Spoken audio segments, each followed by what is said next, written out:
1장 1절부터 30절까지 말씀으로 내가 너와 함께하리라, 내가 너와 함께하리라, 이런 제목으로 말씀의 은혜를 나누고자 합니다. 사람은 왕성하게 일할 때가 있고 모든 일을 내려놓아야 할 때가 있습니다. 우리는 스스로 언제나 청춘일 것으로 생각하기 쉽지만 어느 순간 우리 자신이 늙어가고 있음을 느끼게 됩니다. 그러므로 자신에게 주어진 때를 분별하는 지혜가 필요합니다.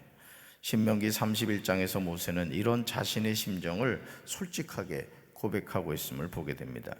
신명기 34장 7절에서 모세가 죽을 때 어떤 상태였는지가 나옵니다. 말씀 읽습니다. 모세가 죽을 때 나이 120세였으나 그의 눈이 흐리지 아니하였고 기력이 쇠하지 아니하였더라. 아멘. 우리는 이 말씀을 통해서 모세가 죽을 때 그의 신체적인 상태는 죽을 때가 아니었음을 알 수가 있습니다. 그러나 모세의 사명이 다 되었기에 하나님은 그를 불러 가신 것이죠. 이것이 저와 여러분의 삶입니다. 따라합시다. 사명을 다하면 하나님은 우리를 부르십니다. 사명이 다하면 하나님은 우리를 부르십니다. 바꿔 말해서 사명이 다할 때까지 하나님은 우리를 살려주십니다. 그러니까 우리의 살고 죽는 것은 누구의 주권에 있다? 하나님의 주권에 있다라는 것이죠. 모세는 신명기 31장 2절에서 이스라엘 자손에게 이 사실을 고백하고 있습니다. 2절 읽습니다. 그들에게 이르되 이제 내 나이 120세라 내가 더 이상 출입하지 못하겠고 여호와께서도 내게 이르시기를 너는 이 요단을 건너지 못하리라 하셨느니라. 아멘. 모세가 요단을 건너지 못하도록 하신 분은 하나님이십니다. 그 이유가 민수기 20장 12절에 나옵니다. 왜 모세가 요단강을 건너지 못했는가? 같이 읽습니다. 여호와께서 모세와 아론에게 이르시되 너희가 나를 믿지 아니하고 이스라엘 자손의 목전에서 내 거룩함을 나타내지 아니한 고로 너희는 이 회중을 내가 그들에게 준 땅으로 인도하여 드리지 못하리라 하시니라. 아멘. 모세와 아론이 한순간에 불순종하여 그들이 하나님이 약속하신 땅에 들어가지 못하게 만든 거죠. 얼마나 안타까운 일입니까? 모세와 아론이 하나님을 믿지 아니하고 이스라엘 자손의 목전에서 하나님의 거룩함을 나타내지 않았기 때문입니다. 오늘 저와 여러분의 삶도 마찬가지입니다.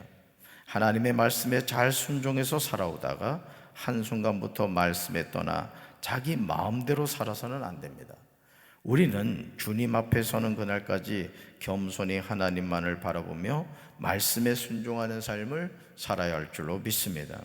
3절을 보시면 하나님은 모세의 뒤를 이어서 여호수아를 세우는 것을 보게 됩니다. 이것이 하나님의 섬세하신 배려이며 사랑입니다. 우리 말씀 같이 읽습니다. 여호와께서 이미 말씀하신 것과 같이 내 하나님 여호와께서 너보다 먼저 건너가사 이 민족들을 내 앞에서 멸하시고 내가 그 땅을 차지하게 할 것이며 여호수아는 내 앞에서 건너갈지라. 아멘. 여호수아는 내 앞에서 건너갈지라. 이스라엘 자손에게 모세란 인물은 신과 같은 존재였습니다. 여러분 생각해 보세요. 40주 40야를 시내산에 올라가서 하나님과 대면하여 본 사람입니다. 지팡이 하나를 드니까 애굽에서 10가지 재앙이 막 일어나요. 또 지팡이를 드니까 홍해가 갈라져요. 반석을 치니까 물이 나와요. 이건 사람이 아니죠. 물론 하나님의 말씀에 순종해서 그런 현상이 나타났습니다마는 이스라엘 자손이 볼 때 이 모세라는 존재는 엄청난 존재였던 것이죠. 그들을 애굽에서 이끌어냈던 지도자였습니다. 그런데 그런 모세가 한순간의 불순종으로 요단을 건너지 못하게 된 것입니다. 그러니 한편으로 얼마나 두려운 생각이 들었겠습니까? 그러니까 여러분, 우리가 주님의 일을 할 때 끝까지 겸손하셔야 돼요. 아멘. 그래서 바울이 갈라디아서도 말씀하고 있지만 성령으로 시작했다가 육으로 마치는 인생이 되면 안 됩니다. 목회를 잘하다가 노년의 목회를 망치는 목회자들이 있어요. 우리 장로들도 마찬가지. 장로님들도 처음에 장로 돼서 성실하게 장로의 직임을 감당하다가 어느 순간 교만에 빠져가지고 육으로 맞추는 교만. 권사 집사도 마찬가지입니다. 그러니까 여러분, 우리가 진짜 하나님 앞에 서는 그 순간까지요, 늘 겸손해야 돼. 늘 겸손해야 되고, 특별히 제가 목회를 하면서 정말 깨달은 것 가운데 하나가 뭐냐면, 여러분, 하나님을 두려워해야 됩니다. 아멘이십니까? 시건방 떨지 말고요, 교만 떨지 말고, 내가 성경 좀 읽었다, 은혜 좀 받았다 해가지고 기고만장해지지 마세요. 그냥 겸손해지고, 주님, 저는 미약한 종입니다, 주님이 도와주셔야 됩니다, 그러셔야 돼요. 아멘. 언제까지? 숨 똑 떨어질 때까지. 성령으로 시작했다가 성령으로 마치는 인생이 아니라 성령으로 시작해서 성령으로 마치시기 바라요. 할렐루야. 자, 하나님은 이스라엘 자손에게요, 4가지를 분명하게 약속하고 계심을 보게 됩니다. 첫째, 내 하나님 여호와께서 너보다 먼저 가신다. 왜 이 말씀을 하실까요? 신과 같은 존재인 모세가 요단을 못 건너겠다고 하는 거예요. 그러니까 이스라엘 백성들 입장에서 생각해 보세요. 이건 엄마 아빠를 잃어버린 자녀와 같지 않겠습니까? 근데 하나님 뭐라고 약속하세요? 내 하나님 여호와께서 너보다 먼저 건너가신다. 둘째, 이 민족들을 내 앞에서 멸하신다는 거예요. 셋째, 그 땅을 차지하게 할 것이라는 거예요. 넷째, 여호수아는 내 앞에서 건너갈 것이다. 하나님의 일은 선택하여 세운 사람들을 통하여 하나님이 이루어 가십니다. 그 여러분, 우리가 하나님께 선택받고 쓰임받는다는 건요, 너무너무 감사한 일입니다. 너무. 군대 신병 교육대 갔더니 말이에요, 이렇게 차출을 해가는 거야. 나는 아무리 기다려도 차출 안 해가잖아. 7사단 가가지고 그냥 포병으로 고생만 했지. 그냥. 그것도 3원 더 받아가지고 저는 그래도 걸어 다니진 않았어요. 보병은 아니었다. 그래, 포병이었지. 여러분, 우리가 하나님 앞에 차출받은 인생이라고요. 믿습니까? 오늘 이 새벽 제단에 나온 분들도 하나님이 콕 집어가지고 새벽 기도 가야지 해서 왔다고. 오늘 감사해요. 감사해요. 그때 우리 감사를 안 했어. 너무너무 감사한 거예요. 가만히 돌이켜보면 여러분, 모든 게 감사한 거예요. 아, 하나님 나를 사랑하시는구나. 사랑하는 성도 여러분, 내일 일을 알 수 있는 사람은 아무도 없습니다. 그러나 우리가 알 수 있는 사실은 바로 이것이죠. 따라합시다. 하나님이 나와 함께 하십니다. 그러니까 내일 일은 몰라요. 우리는 내일 무슨 일이 일어날지 몰라요. 근데 한 가지 분명히 아는 사실은 하나님이 나와 함께 하신다는 거죠. 언제까지요? 영원부터 영원까지. 4절과 5절에서 하나님은요, 승리의 DNA를 기억하라 이렇게 말해요. 4절과 5절에서 승리의 DNA를 기억하라. 즉 요단 동편에서 하나님이 함께 하셔서 멸하셨던 아모리 왕 시온과 옥과 그 땅에 행하신 것입니다. 그러므로 하나님의 백성이 하나님을 온전히 신뢰할 때 전쟁에서 패하는 일은 없습니다. 왜냐하면 전쟁의 승패를 결정하신 분은 누구시기 때문에? 하나님이시기 때문에 그렇습니다. 그래서 이번 그 미국 메이저리그에서도 아마 휴스턴이 아마 우승한 걸로 아는데, 참 재미있는 사실은 뭐냐면 월드 시리즈에서 한 번 우승을 하잖아요. 그러면 그 우승의 DNA가 그 팀에 심어집니다. 그래서 그 한 번 우승하는 게 어려운 거예요. 그래서 뭐 이 축구든 뭐 야구든 농구든 이상하게 그 승리의 DNA가 있는 팀들은요, 그 우승을 계속 이어갑니다. 참 신기해요.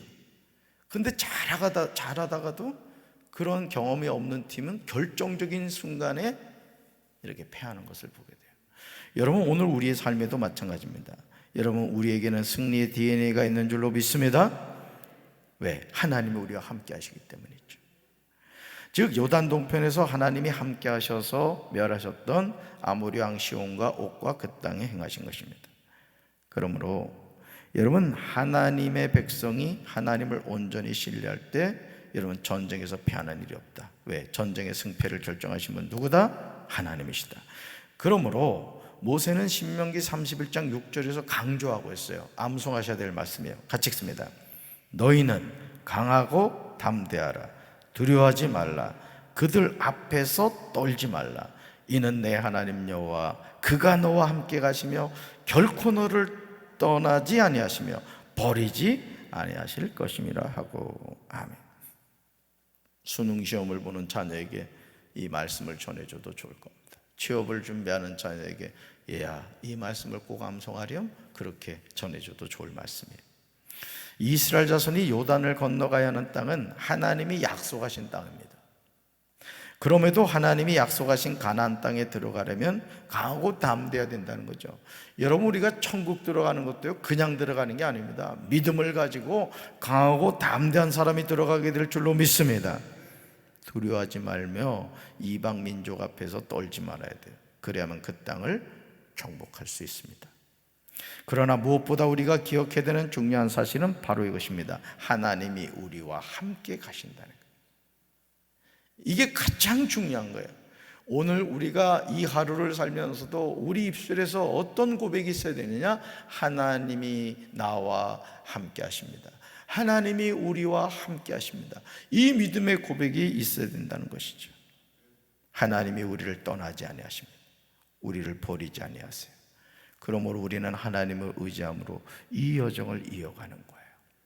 그래서 매 순간마다 환경을 바라보고 또 내 자신을 바라보면 우리는 낙심하고 절망할 수밖에 없지만, 눈을 들어 산을 바라볼 때, 하늘을 바라볼 때 나의 도움이 되시는 하나님을 통해 우리는 소망을 가지게 될 줄로 믿습니다. 모세는 요단을 건너서 하나님이 약속하신 땅에 들어가고 싶었지만 불순종으로 들어가지 못하게 됨을 알고 신명기 31장 7절에서 자신의 뒤를 이어 사명을 감당할 여호수아를 세워주는 것을 보게 됩니다. 오늘 우리에게 이런 자세가 필요해요. 7절 읽습니다.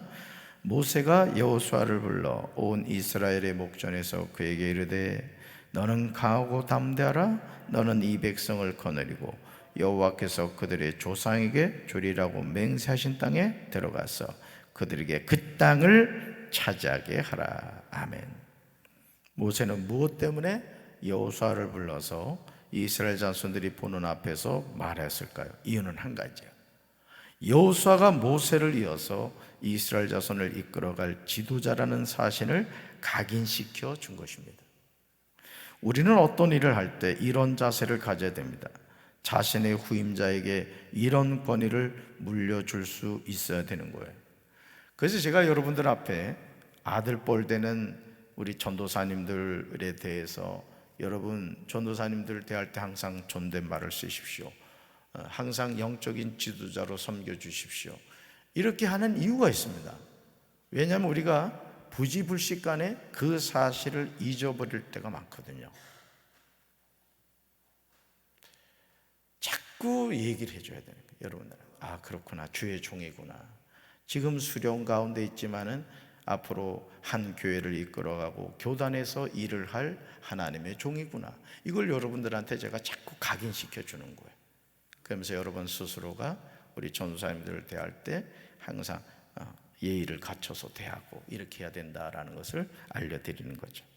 지금 모세가 여호수아를 이스라엘 자손들이 보는 앞에서 세우고 말하는 이유도 그렇다는 거예요.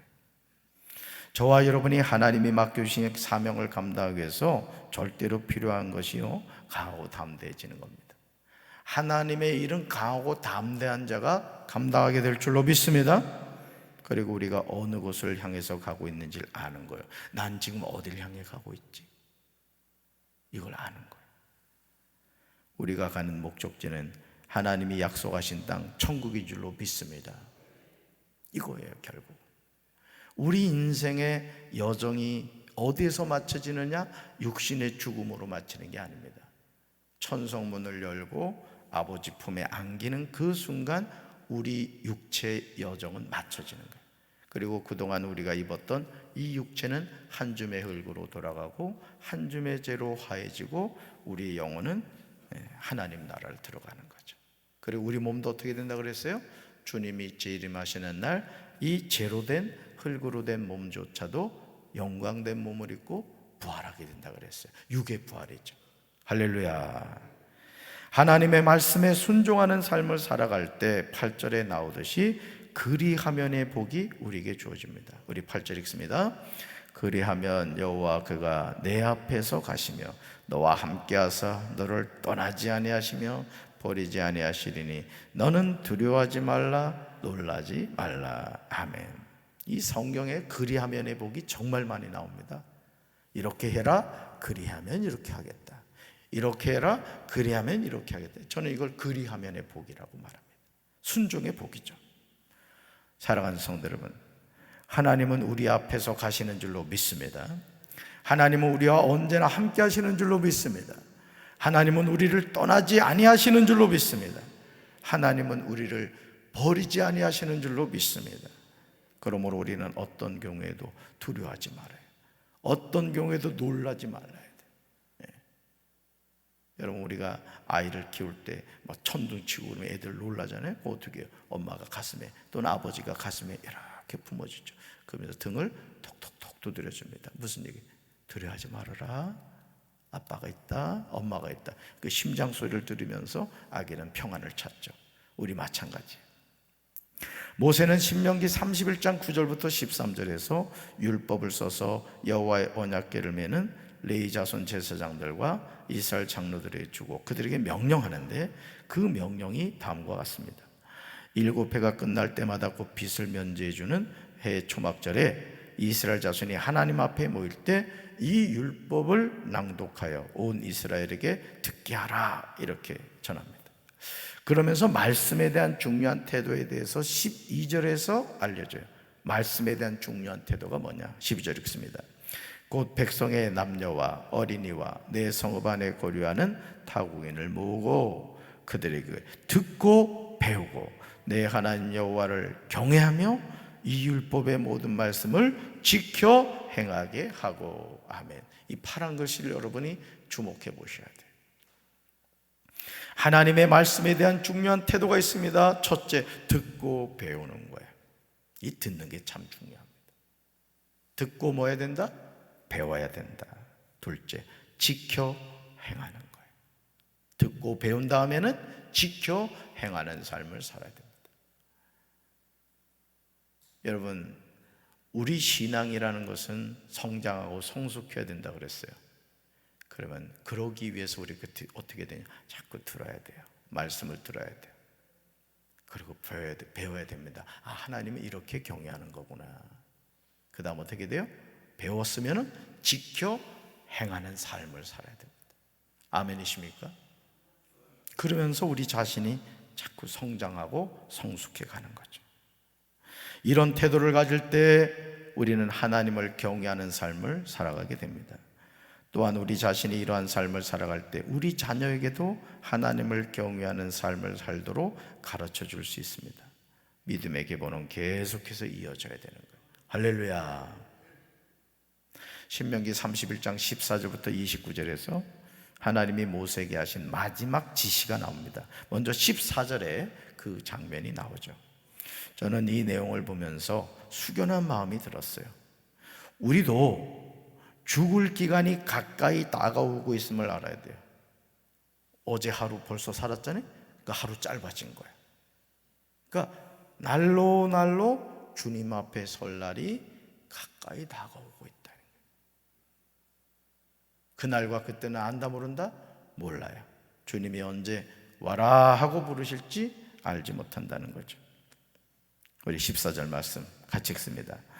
여호와께서 모세에게 이르시되 내가 죽을 기한이 가까웠으니 여호수아를 불러서 함께 회막으로 나오라. 내가 그에게 명령을 내리리라. 모세와 여호수아가 나아가서 회막에 서니. 아멘.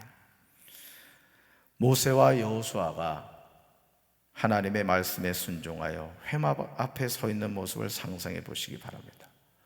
이제 모세는 죽을 날이 가까이 왔습니다.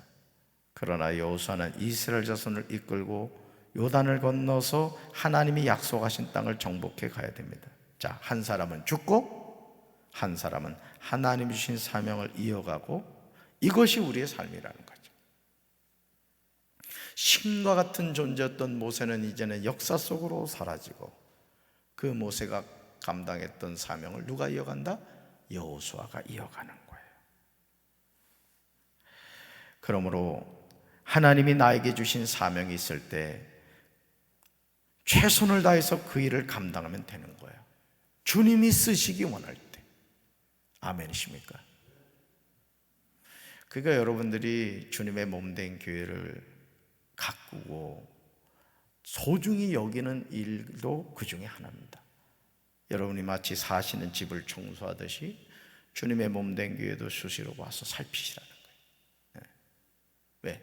하나님의 성전이기 때문에 그렇습니다. 그런 마음가짐이 중요한 겁니다, 여러분. 그런 마음가짐이. 예를 들어서요, 이 시내버스 요즘 탈 일이 크게 없습니다만은 똑같은 시내버스도요, 그 버스를 운전하시는 기사분이 어떤 마음을 가지고 있느냐에 따라서 어떤 시내버스는 쫙 한결합니다. 깨끗해요. 반짝반짝 빛나요. 근데 어떤 시내버스는 아직 그냥 먼지에 찌들어 있는 그런 차량을 봅니다. 자, 똑같은 요금을 내지만 여러분, 깨끗한 차량과 더러운 차량을 탈 때 그 손님들이 어떤 마음이 들까요? 이게 바로 주인의식이라는 겁니다. 사명자의 삶이라는 거예요. 아주 작은 일일 수 있지만 그 일에 최선을 다하는 거예요. 우리가 하나님 앞에서도 그렇다는 거죠. 하나님 앞에서도. 저는 우리 사랑하는 성도 여러분들이 그런 하나님의 사명자들이 되시기 바랍니다. 아멘이십니까? 그래서 성경은 지극히 작은 일에 충성하는 자에게 큰 거를 맡기겠다고 말씀하시는 거예요. 저는 우리 모든 성도들이 그렇게 되길 주님의 이름으로 축원합니다.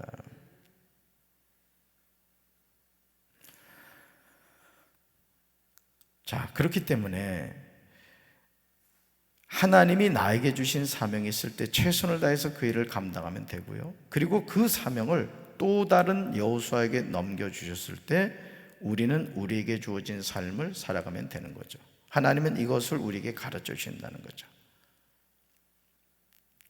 그러니까 사명을 다음 사람에게로 잘 인계해 주는 게 필요하다는 거예요.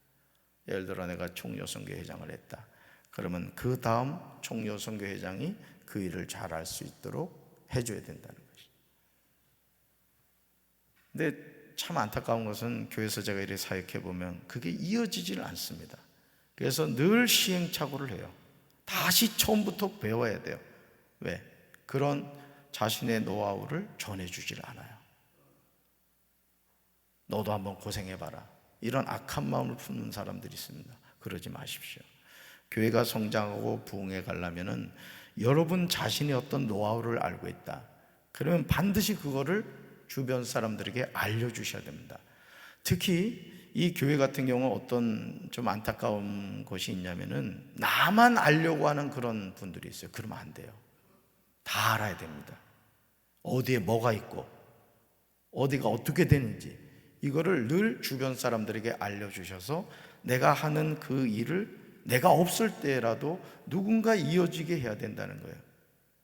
그래서 이 교회도 이 설계도가 없어가지고 리모델링 하면서 너무 어려웠습니다. 너무 어려웠어요. 분명히 그 설계도가 있었을 텐데 어느 순간 누군가 그것을 가져갔거나 관리를 하지 않은 거예요. 주인의식이죠. 책임의식이고 여러분들이 앞으로 주님의 몸된 일을 할 때 항상 그런 생각을 갖고 일하셔야 돼요. 아멘. 고생은 나만 해야 됩니다. 다음 사람은 그 다음 단계로 가야 되죠. 다람쥐 쳇바퀴 돌 때 하면 안 되잖아요. 그리고 교회가 부흥하고 성장하는 거예요. 어떤 부서일을 맡았다 할지라도 내가 경험했던 것을 다음 사람에게 잘 전해주고 또 그걸 듣는 사람 입장에서도 잔소리한다 생각하지 말고 아유 권사님 고마워요. 제가 이 오랜 동안 배워야 될 것을 권사님을 통해서 그냥 1시간 만에 다 배웠네요. 이런 마음가짐을 가져야 된다라는 거예요. 자, 그렇다면 하나님이 주신 사명을 받은 여호수아는 어떤 태도를 가지고 순종해야 할까? 그 내용이 23절에 나와요. 같이 읽습니다. 여호와께서 또 눈의 아들 여호수아에게 명령하여 이르시되 너는 이스라엘 자손들을 인도하여 내가 그들에게 맹세한 땅으로 들어가게 하리니 강하고 담대하라. 내가 너와 함께하리라 하시니라. 아멘. 강하고 담대하라는 거예요. 왜? 하나님이 나와 함께 하시기 때문에. 오늘도 우리가 평생 살아보지 못한 새로운 한 날을 삽니다. 2022년 11월 9일이에요. 강경 5일장에 있는 날입니다. 오늘 이날 저와 여러분 강하고 담대합시다. 하나님이 나와 함께 하심을 알고 오늘도 믿음으로 승리하는 복된 하루 되시기를 주님의 이름으로 축원합니다. 가슴에 손 얹겠습니다. 하나님 아버지, 하나님은 모세를 향하여 내가 죽을 날이 가까이 왔다고 말씀하셨습니다. 그러면서 모세의 뒤를 이어 사명을 감당할 여호수아를 세우셨습니다. 그리고 그 여호수아를 향하여 강하고 담대하라. 내가 너와 함께하리라고 약속하셨습니다. 주님, 오늘도 우리가 이 하루를 살면서 하나님이 나와 함께 하심을 알고 믿음 안에서 승리하는 삶을 살아가게 하옵소서. 두려워하거나 놀라지 않게 도와주시고 강하고 담대하게 도와주셔서 오직 하나님을 바라보며 주 안에서 기쁨과 소망을 가지고 살아가는 하루가 되게 하옵소서. 예수님 이름으로 간절히 축복하며 기도합니다. 아멘.